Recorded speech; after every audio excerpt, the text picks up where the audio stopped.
ہاں اے لوگو، عورتوں کے بارے میں اللہ پاک سے ڈرو کیونکہ تم نے انہیں اللہ پاک کے نام پر حاصل کیا اور اسی کے نام پر تمہارے لیے حلال ہوئی۔ عورت کے لیے یہ جائز نہیں کہ وہ اپنے شوہر کا مال اس کی اجازت کے بغیر کسی کو دے۔ تم پر تمہاری عورتوں کے کچھ حقوق ہیں، اسی طرح ان پر تمہارے حقوق واجب ہیں۔ عورتوں کے بارے میں خدا سے ڈرنا، اور میں تم میں ایسی چیز چھوڑے جا رہا ہوں کہ اگر تم نے اسے مضبوطی سے پکڑے رکھا تو اس کے بعد ہرگز گمراہ نہ ہوگے۔ اور وہ ہے اللہ پاک کی کتاب۔ ہاں یاد رکھنا، دینی معاملے میں حدود سے تجاوز نہ کرنا کہ تم سے پہلے لوگ انہی کے سبب ہلاکے بھی لوگو، شیطان کو اب اس بات کی کوئی توقع نہیں رہ گئی کہ اس کی اس شہر میں پیروی کی جائے، لیکن اس کا امکان ہے کہ ایسے معاملات جن کو تم کم اہمیت دیتے ہو اس کی بات مان لی جائے اور وہ اس پر راضی ہو، اس لیے تم اس سے اپنے دین اور ایمان کی حفاظت کرنا۔ لوگو، حرمت والے مہینے کو آگے پیچھے کرنا کفر میں اضافہ کرتا ہے، اس سے وہ لوگ اور بھی گمراہ ہوتے ہیں جو کافر ہیں اور جو ایک سال اسے حرام رکھتے ہیں اور دوسرے سال حلال کر لیتے ہیں، تاکہ یہ کافر لوگ اللہ پاک کے حلال کیے ہوئے مہینوں کی گنتی پوری کر لیں۔ اس طرح یہ اللہ پاک کی حرام کی ہوئی چیزوں کو حلال اور حلال کی ہوئی چیزوں کو حرام قرار دیتے ہیں۔ لوگو، یاد رکھو میرے بعد کوئی نبی نہیں اور تمہارے بعد کوئی امت نہیں، لہٰذا اپنے رب تعالیٰ کی عبادت کرو، 5 وقت کی نماز ادا کرو، سال بھر میں ایک مہینہ رمضان کے روزے رکھو، اپنے مال کی زکوٰۃ خوش دلی سے ادا کرتے رہو، اللہ پاک کے گھر کا حج کرو، اپنے اہل امر کی اطاعت کرو تو تم اپنے رب تعالیٰ کی جنت میں داخل ہو جاگے۔ لوگو، اور تم سے میرے متعلق اللہ پاک قیامت کے دن پوچھے گا، بتو تم کیا جواب دو گے؟ صحابہ کرام نے عرض کیا، ہم شہادت دیں گے کہ اب صلی اللہ علیہ وسلم نے تبلیغ کر دی، اللہ پاک کا پیغام پہنچا دیا اور خیرخواہی کا حق ادا کر دیا۔ یہ سن کر اب صلی اللہ علیہ وسلم نے شہادت کی انگلی کو آسمان کی طرف اٹھاتے اور لوگوں کی طرف جھکاتے ہوئے فرمایا، اے اللہ پاک، گواہ رہنا، گواہ رہنا۔ اس خطبے میں اب صلی اللہ علیہ وسلم نے کئی امور بیان فرمائے اور جب فارغ ہوئے تو سورۃ المائدہ کی یہ آیت کریمہ نازل ہوئی۔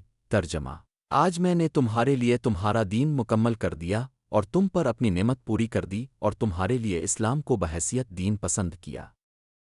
خطبہ دینے کے بعد اب صلی اللہ علیہ وسلم نے حضرت بلال سے فرمایا، اذان پڑھو۔ حضرت بلال نے اذان پڑھی تو حضور اکرم صلی اللہ علیہ وسلم نے ظہر اور عصر کی نمازیں دونوں ملا کر پڑھائیں۔ پھر اب صلی اللہ علیہ وسلم نے دعا فرمائی، یہ دعا اتنی طویل تھی کہ سورج غروب ہو گیا۔ غروب آفتاب کے بعد اب صلی اللہ علیہ وسلم اونٹنی پر سوار ہوئے اور واپس مزدلفہ تشریف لائے۔ مزدلفہ میں مغرب اور عشاء کی نمازیں ملا کر پڑھائیں۔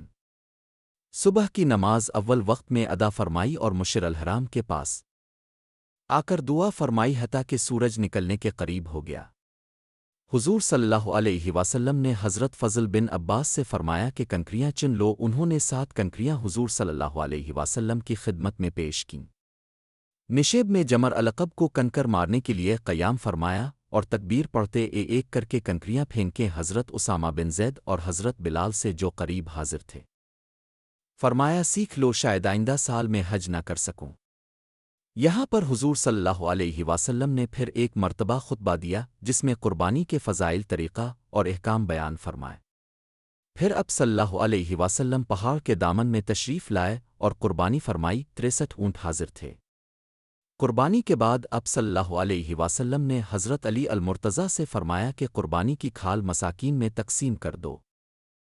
خطبہ حجۃ الوداع کے اہم نکات: انسانی جان، مال، عزت و آبرو، اولاد کا تحفظ، امانت کی ادائیگی، قرض کی واپسی اور جائیداد کے تحفظ کا حق، سود کے خاتمے کا تاریخی اعلان، پرامن زندگی اور بقائے باہمی کا حق، ملکیت، عزت، نفس اور منصب کے تحفظ کا حق، انسانی جان کا تحفظ، قصاص ودویت، قانونی مساوات کا حق، نسلی تفاخر اور طبقاتی تقسیم کا خاتمہ، غلاموں کے حقوق کا انقلابی اعلان، عورتوں کے حقوق کا تاریخی اعلان کیا۔ خطبہ حجۃ الوداع کی اہمیت کا اندازہ اس سے لگایا جا سکتا ہے کہ جس شہر اور جس خطے میں پہلے حضرت صلی اللہ علیہ وسلم کے رشد و ہدایت کے پیغام کو لوگوں نے جھٹلایا تھا، اب اسی شہر میں 1,44,000 سے زیادہ افراد آقا صلی اللہ علیہ وسلم کا خطبہ سن رہے تھے۔ تاریخ ساز خطبے میں کیے گئے تمام اعلانات، ہدایات اور تعلیمات پر حضور صلی اللہ علیہ وسلم کی حیات طیبہ میں ہی عمل کیا گیا۔ اللہ رب العزت ہم سب کو عمل کرنے کی توفیق عطا فرمائے آمین۔